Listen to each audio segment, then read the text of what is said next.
Hi, everybody. It's Andra and I'm here with Karen.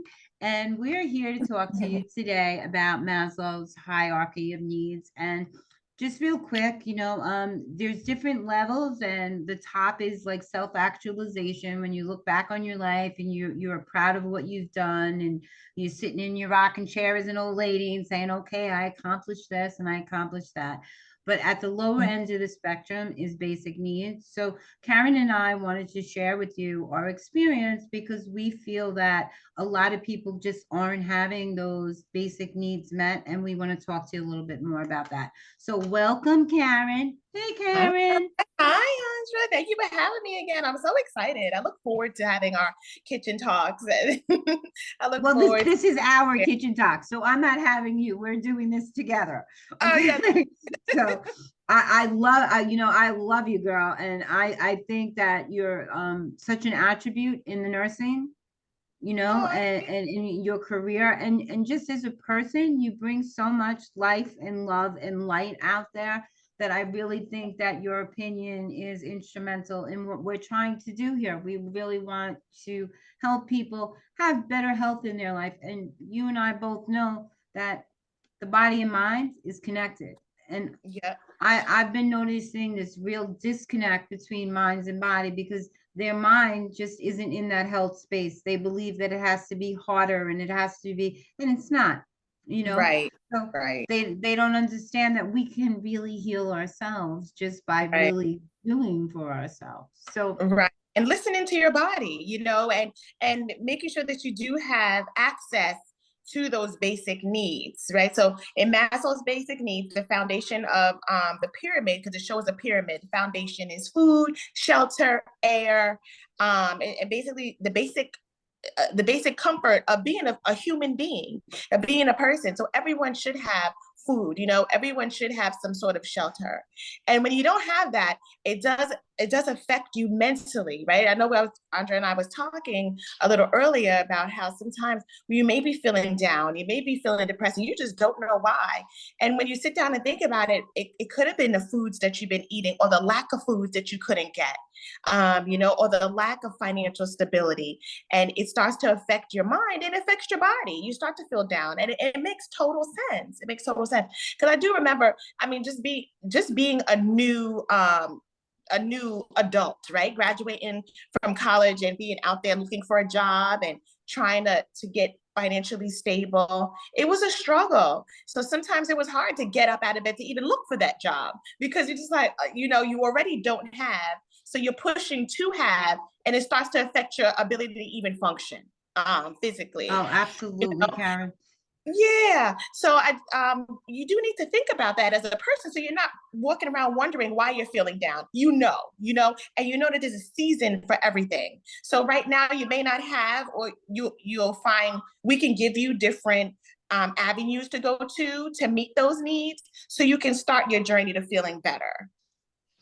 You Yeah. know what? I was just I'm doing a challenge this month, and it's habits of success. So I coach weight loss, and hormones and gut and all this good stuff, but the habits for your life are the same for the habits, whether you're trying to diet or not. Now, there's a little bit more in diet. There's like basic habits that you have to really establish and make them your lifestyle to continue on that path and really have that optimal health. But habits of success are really building blocks for really reducing that stress and Um, finding that time. So one of the things that I put in there, because I schedule everything before they do, I couldn't do it today before they actually see it, is mhm. really about finding that time to pause and listen to your body, because everything in the world that's going around us, I know, we see this in everyday life, is crazy. Everything around us has so many moving parts: your job, your family, your children, Mhm. your health, and what you have to do. And sometimes people struggle to get them in, so sometimes you have to really focus and listen to that breath and acknowledge and be grateful. My heart is beating without me doing anything, and my breath is coming up and down, and just really take that moment to feel into that body and who you are and what you represent, and carry that peace with you throughout the rest of Mm-hmm. the day. It's not Mm-hmm. easy. It's not easy. I've been Yep. at Yep. this for years, and sometimes I still forget to pause. I mean, we get busy. Yeah, yeah. We get busy and then we continue to add things to our plate, right? Our plate is already full, but we're adding stuff and adding stuff. So I think, like you said, we do also have to balance how much we're doing, so we can have that time to pause. I appreciate you so much when you told me the time that you wake up in the morning. And I'm just like, wait, that I need to wake up a little bit earlier also, because that gives me a quiet time where my kids aren't running around, my husband's not asking me questions, my dog is not looking to go outside. So I have some quiet time where I can think, okay, yes, I am breathing, my heart is pumping, I do have some goals I see the light at the end of the tunnel that I will attain, but even so, I can see what I'm lacking. Well, yesterday I was rushing, so I didn't eat such a healthy meal. So today I want to make sure that I do get my vegetables in. I do drink enough water today, because like you said, some days are different than other days. So you do want to try to balance out. But the key is, like you said, is taking that time to listen to yourself, to maybe review your previous day, and to know how you're going to move forward to make some changes, or to make sure that you don't continue along those habits that may eventually lead to stress and potentially depression or anxiety. Yes. We do have triggers too, and know your triggers. When I say triggers, like some people get triggered in the wintertime because it's darker, and they don't have so much sunlight That's for long. me. Okay. So if that is you, then you do need to wake up and possibly turn on more lights in the house. I remember during COVID when everybody was in the house and everything, and it was dark and the holidays were coming. Instead of putting up my tree in December, I put it up in October. I bought the biggest tree because I knew I needed that extra lift, that extra light. So if you know that the season may get you down, you have to find interventions to help to prevent yourself from feeling that way. If you're not turning on lights, you're turning on music. I'm big with music. I wake up in the morning and I'm like, Alexa, play my favorite songs. In the Christmas time, play my Christmas songs. But whatever you need to keep going, whatever you need to make sure that you are feeling, that you know how you're feeling, and that you have interventions to continue the good feeling or to prevent those bad feelings. Yeah. I think it's so important. Like something you said stuck out of me, that you saw what you were missing. So a lot of people, because they don't have the basic necessities, they tend to look at what they are missing. And I mean, that's normal. But the more you look at what you're missing, the more that's drawn to you. Your energy actually brings that to you, because you take on that persona of I'm missing, I'm Mm, lacking. And people really do have what they need inside of them to really be anything they want. And that's what I mean by this disconnect. Not everybody comes from a good family. Not everybody has a family that has money. I think a lot of us growing up, here's money doesn't grow on trees. And we take on other people's feelings about what we should have. So we mm, have to connect with ourselves and really disconnect from what we've been taught, and learn that there are those possibilities and opportunities out there. We have to be open for them. And you really don't fail at, like, there are days, girl, there's no way that I can get in 3 pounds of fruits and vegetables a day. That's why I have right, my smoothies. I mean, that's what CDC right. and all those people say you need. I know I can't do that. So I don't focus on being perfect. I do progress over perfection, where I a little bit every day, some days are better than others. Some days I get it all in, other days I don't. But a lot of that is me taking back me and making me the most important person in our life. So we can actually give to other people. Because for so long I was somebody's mother, somebody's sister, somebody's, and I wasn't just me and taking care of me. I was worried about helping everybody but me. And at the Mhm. end of the day, I was robbed of all that energy and left in the same place. And my goals were getting further and further away, and I was helping people with theirs. So you have to really do what's in your heart and take care of you first, especially when it comes to basic needs. You can't There are a lot of people that will give you the shirt off their back, and I Mhm. applaud them that they do that. But if you don't have basic needs, then you shouldn't be giving those to someone else until you're in a place where you can, you know what I mean? Because charity does really begin at home. Until you take care of yourself, you really can't give to someone else, and that's everything. I mean, if you have it and you want to give it, great. You know what I mean?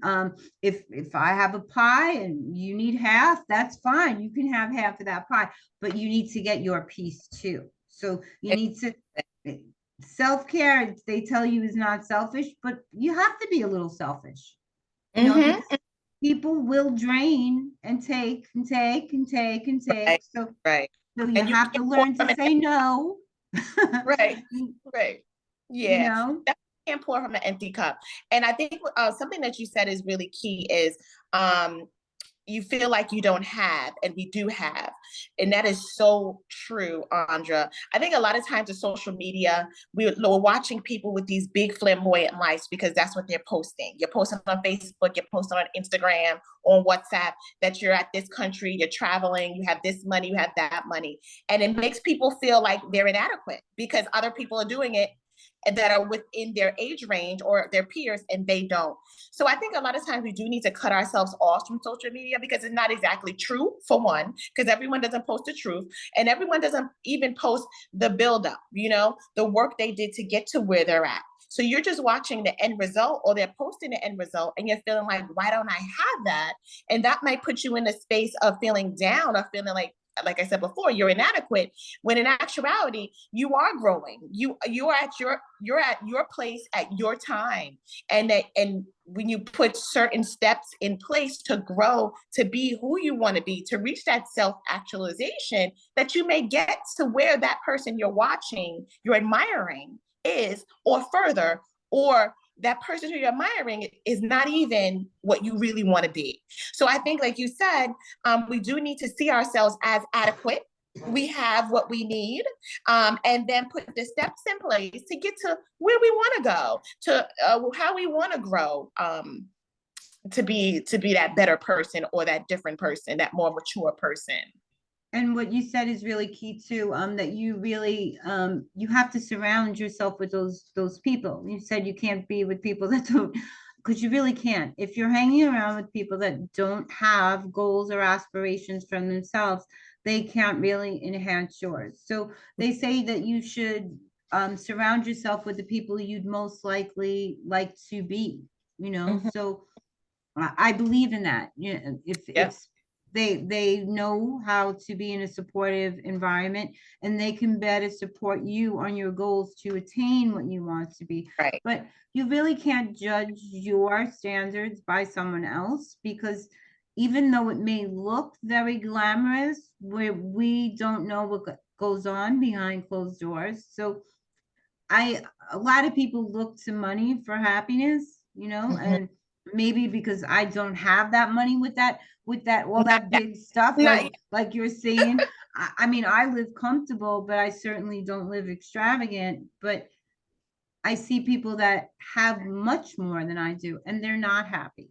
So Mhm. you can't look at other people's lives because you don't really know their lives. People Right. on social media only show you what they want you to see. It's very Right. easy to shut off a camera and go, and you're a marriage. You could be a relationship coach and have the worst marriage in the world. On the way to If divorce. nobody Right. on social media sees that, you know what I mean? Right. So Right. you have to really be the person that you're portraying, and not everybody is authentic, and not everybody is honest. So just Right. show up as yourself, because nobody is like anybody else. Everybody has one thumbprint, you know what I mean? Nobody else has that. So you're all Right. unique, and you have your own attributes that you really can bring to this world and offer so much. Right, right. I mean, and also just to add to that, you don't want to you want to surround yourself with people that you know where you want to go, or people who can inspire you. Like, I attach to Andra because she inspires me. I'm like, oh, I want to make sure that, Likewise. I want to make sure I stay on track with Andra because she helps me to stay on track with where I want to be, in my career or where I want to be as an entrepreneur. So, and you don't want to attach yourself to people who are maybe not where you want to be. And a lot of times, if you're in a certain place in your life, we tend to want to attach to people who are in that same place or lower. So you don't want to attach yourself to people who are frequently depressed or frequently have anxiety attacks, or you don't want to attach yourself to arenas that are only talking about those situations of death, dying, and heartache. You definitely, if you are the person who tends to feel down, attach yourself to people who enlighten you, and people who like to talk about positive things, who turn negative into positives, who challenge you to think a different way. So this way you're not stuck in that, you're not stuck just thinking the way that you normally think. You want to be challenged, you do. Especially now as we're going into a new year and everyone's setting new year goals and doing their vision boards. Those things are awesome. But you don't have to wait till a new year. You can definitely set a goal every day, every hour. You can do short-term goals, long-term goals. Don't wait for the new year, because I think a lot of people feel that stress and that pressure because the year is turning over. But every day we turn over a new day.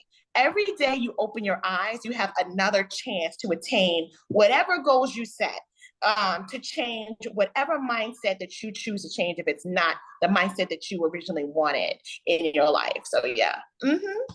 I'm a It's big believer in mindset. So that has a lot to do with the challenge that I'm doing coming up, because so many years and myself too, like I'm not projecting this onto other people. This is coming from me as well.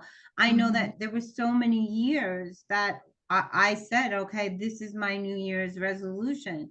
And a month into it, I didn't even remember what it was. So, I was no place closer. same. And, you get busy and you forget. So this year, like in all, I have several groups on Facebook. So I'm combining them into one challenge this month, and really how to attain those, because you really do need that positive and that momentum and other people cheering you on.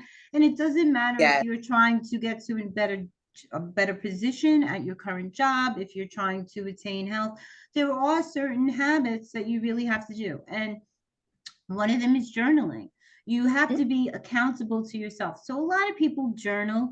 We talk about journaling for even losing weight, and people don't understand the concept behind it. But if you have to sit there and write down all the things that you're eating, you're going to see that and you're going to be like, oh wow, man, should I Right. really be eating all this cake? So you can't lie to yourself, so it makes you more accountable to yourself, and you can get honest with your feelings, because that's what you're doing.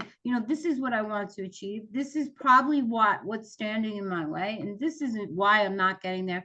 And tomorrow I will try to be better at. And that's how you get better. And meditating is really big, to Right. find that peace and just hone in on yourself, so that you're not disconnecting Right. and falling back into it, because the world is busy, busy, busy, busy. It's very Right. easy to fall back into routines if we're not focusing on creating new ones. Right. So with health, that's why so many people, 85% of people don't follow through with their New Year's resolutions. And if you think about what job you'd be in, or Right. what body you'd be in if you really followed those resolutions.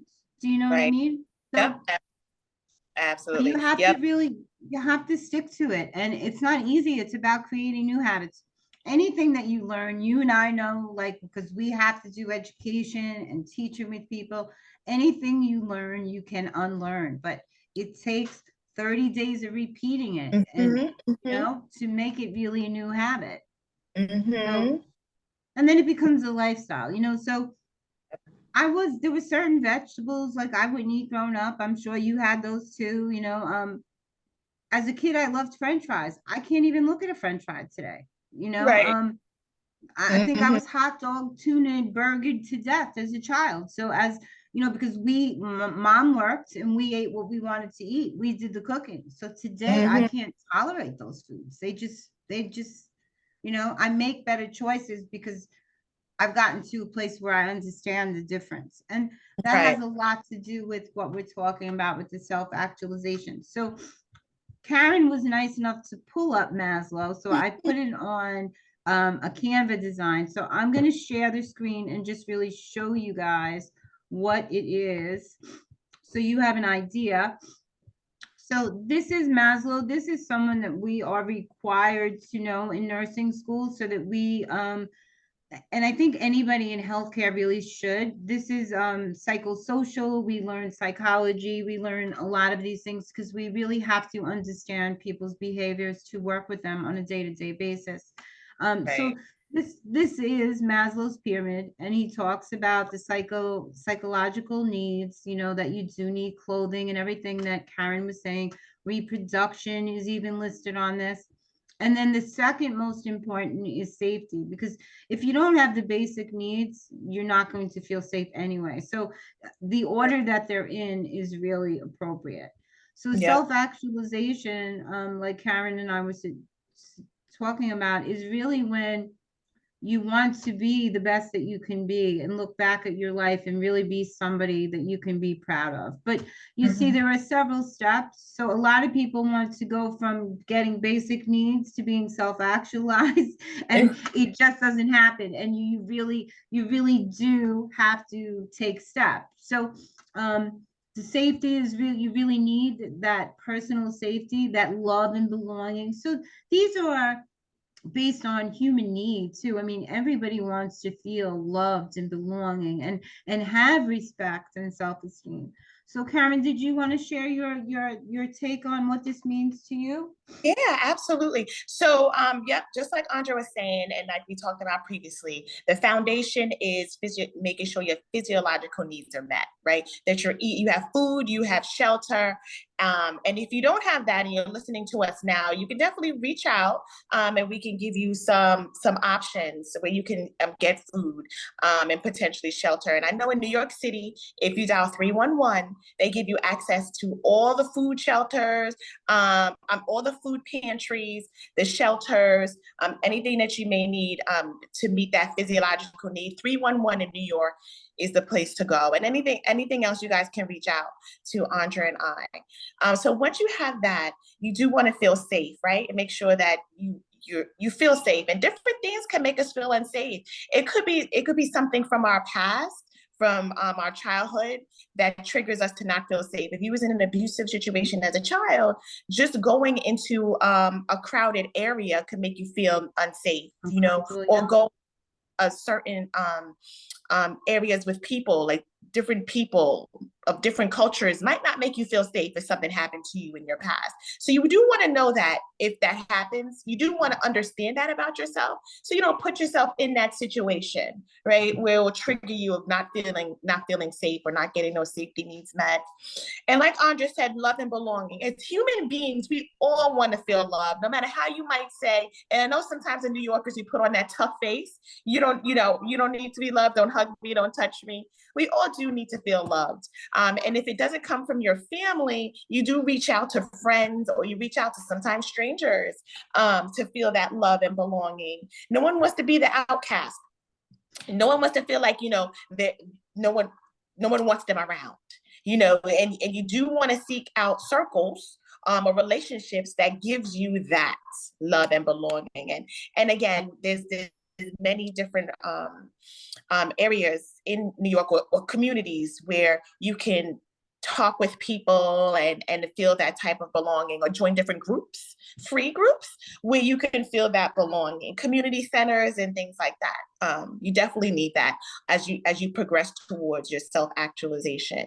Esteem, feeling good about yourself will lead you to attaining, I believe, anything in life. A lot of times people say it's not as much as what you know, or it's how you portray yourself, that light you carry, that Andra talks about, or even Michelle Obama talks about in her book. You are special. Everyone has something to give to this world. I believe it. I own it, and I want to give it to everyone listening to us now. I don't want anyone coming across my voice, hearing my voice and Andra's voice, to ever feel like you don't have anything to give to this world. You are here for a reason, and someone needs to know, and this world needs to know you and feel Yes. you. So you do want to have that self-esteem.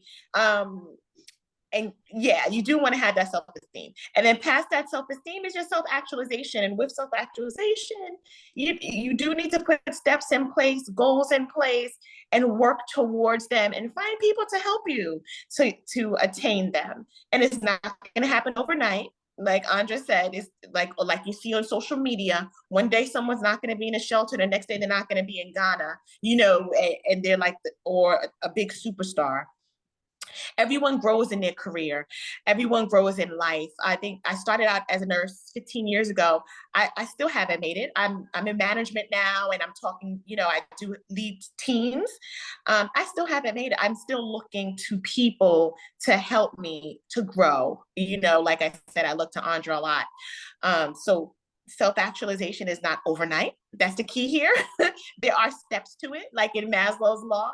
And as you're listening to Andra and I, we're here to help you to achieve that. And I just want to correct her. She has made it. She just wants more. There's difference. There's a difference. So all of us would think that, when we look at our lives in comparison to other people, it always seems, like I said, like we're lacking, and sure, there is so much more that I want to accomplish and you want to accomplish. But we have made it because we woke up this morning where we are in a brand new day.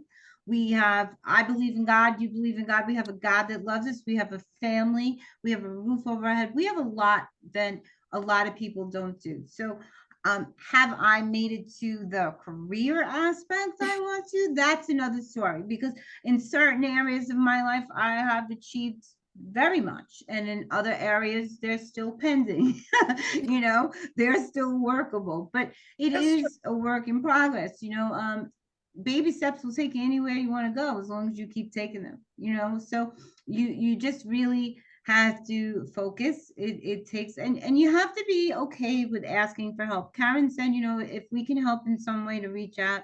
You have to be able to get past your ego and say that you need help. There were things that I've just done a book. I never thought it was something I could do, and it was just being in the right place at the right time. Someone mentioned something, and I liked the storyline, what they were trying to say. It was about how women should really support each other and not be catty and petty and competitive, but lift each other up. And I said, well, that's something that I would buy, because that's something I want to be a part of. There's places like this. So you will find, the more you identify with who you are and what you want for your own life, the more you'll identify with those groups and challenges and places that you really want to go, Perfectly said. Perfectly said. So because I'm certainly not in the same place I was emotionally or spiritually that I was last year or 10 years ago. As I get older and I mature, and age is not necessarily maturity. You don't become mature because you're 55, or I'm going to be 56. But I had a lot of hard lessons and I made a lot of mistakes along the way before I got to where I am right now, and I got a long way to go before I get to where I want to. But keep striving. You have the same opportunities afforded to these people that are posting all these things out there. Connect, meet people, collaborate. Karen and I are working on something that we love. We want to bring health and true wellness to the community and let you know it's okay to be wherever you are right now, and you are loved and you do matter. We want to let you know that if no one else loves you, I love you today. Karen loves you today. So we want to give you a space where you can get those answers. Yeah. So, yeah. Yeah, so it's not a perfect life. Nothing's perfect, but it Uh, doesn't have to be perfect. It's progress, right, not perfection, right. right? Progress, not progression. Progress, not perfection. I love it. I love it. That's great. I love that. And don't be afraid to bump your head. You didn't die. Don't be afraid to get hurt. Don't be afraid to try something. Because if you don't try, you'll never know. You would just never know. Don't let fear paralyze you. Progress over progression. Don't let fear paralyze you. You are enough at that time, at that moment, and you will grow and change. Period. You will. I mean, everybody is where they need to be right now. You know, Mm-hmm. there's no Mm-hmm. right or wrong place. Everybody's different and everybody has a different life path. It doesn't make theirs better. It just That part. makes it different. Wait, That, I really believe that my mom, I don't know if I ever told you the story, so I'm just going to share it with everybody. My mother used to tell me my sister was very disheartened by my mother's death, as I was. I don't mean light of that, but my mother used to tell me a story growing up about how we all knew what we were here for. That we God said, okay, I need you over here and I need you over here, and that we either accepted or declined the position he was offering. And that we said, okay, I'll take that task. I'll go down there and I'll help with that, because we all come in contact with so many people in a day, and everybody that comes into our life, whether it's a good experience or a bad experience, it's meant to happen to bring us to where we need to be, what our life circle is. So my mm-hmm. mother used to tell me that we agree, okay, God, I'll take that role, and we go down, and then on the way down, like we become fallen, we come down and we live here on earth, but we forgot why we're here, and we spend the time we're here trying to figure out what we came to do, and then when we finish that, because I said, well, mom, it doesn't explain. I used to tell my mother, it doesn't explain why young children die. And, how do you understand that? And she said that child might have been there for, died young so that the greatest person in history or in health or lived. They just happened to be there so someone else can live. And we all took those roles. So she said, and when we achieve those goals, we go home. So Mm, when my sister was really hurting over my mother's death, I said, you do know mommy completed her role, didn't mommy ever tell you the story about when she was going home and why?